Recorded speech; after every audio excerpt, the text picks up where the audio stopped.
আসসালামু আলাইকুম। দেখুন একটা ডিম দিয়ে কত সুন্দর পিঠা বানানো যায় এবং কতটা সুন্দর নরম হয়েছে। দেখুন খুবই অল্প সময়ে এরকম একটা রেসিপি দিয়ে মেহমান বিদায় করতে পারবেন। আমি একটা ডিম দিয়ে কীভাবে এতটা ফুলকো পিঠা বানাই দেখবেন। চলুন, আমি এখানে একটা ডিম নিয়েছি।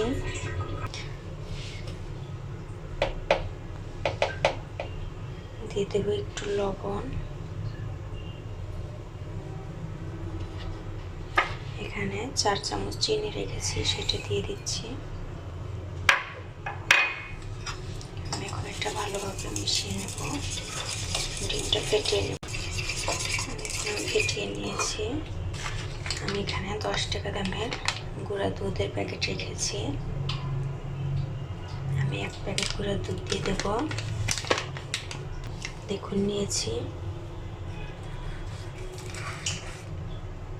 দিয়ে দিচ্ছি বেকিং পাউডার 1 চামচে 3 ভাগের 1 ভাগ। আমি এখন এটা মিশিয়ে নেব।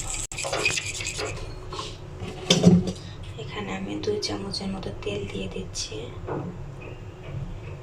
দিয়ে দিলাম 2 চামচের মতো তেল।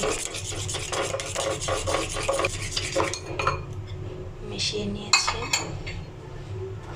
আমি এখানে ময়দা রেখেছি, ময়দা দিয়ে দেব।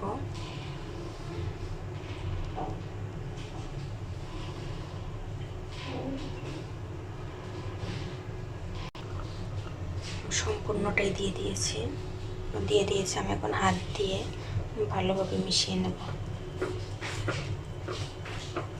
দেখুন আমি একটু গরম পানি নিয়েছি, একটু গরম পানি দিয়ে আমি একটু ভালোভাবে করে নেব। দেখুন আমি ভালোভাবে মিশিয়ে নিয়েছি, এরকম আঠালো হয়েছে। আমি এখন হাতটা একটু ভালোভাবে মুছে নেব। দেখুন আমার হয়ে গেছে। আমি এটা এখন ঢাকা দিয়ে 5 মিনিটের জন্য রেখে দেবো। দেখুন 5 মিনিট পর এরকম হয়েছে। আমি আর একটু ভালোভাবে করে নেব, মিশিয়ে নেব। এখন আমি মিশিয়ে নিয়েছি। এই পাশে আমার তেল গরম হয়ে গেছে। দেখুন দিয়ে দিচ্ছি একটা একটা করে।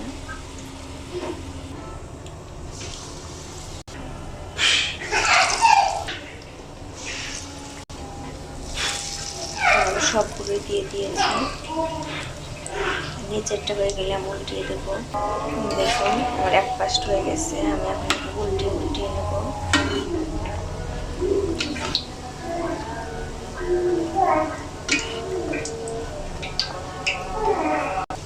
দেখুন ফুলে ফুলে উঠেছে।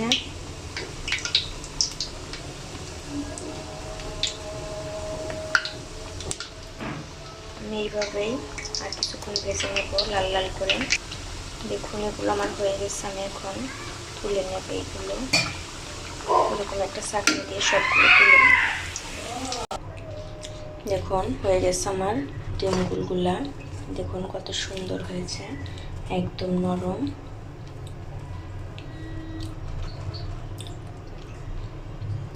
দেখুন ভেতরটাও অনেক সুন্দর হয়েছে।